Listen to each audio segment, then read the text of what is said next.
ప్రసంగి గ్రంథము 5వ అధ్యాయము 6వ వచనము.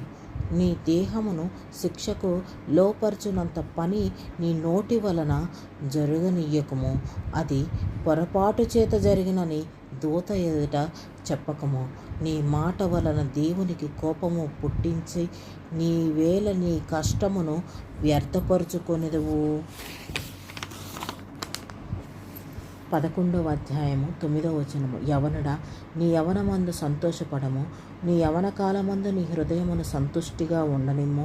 నీ కోరిక చొప్పున నీ దృష్టి యొక్క ఇష్టము చొప్పున ప్రవర్తింపము. అయితే వీటన్నిటిని బట్టి దేవుడు నిన్ను తీర్పులోనికి తెచ్చునని జ్ఞాపకమించుము. లేత వయస్సును నడిప్రాయమును గతించిపోవునవి గనక నీ హృదయము నుండి వ్యాకులమును తొలగించుకొనము. నీ దేహమును చెరుపు దానిని తొలగించుమను.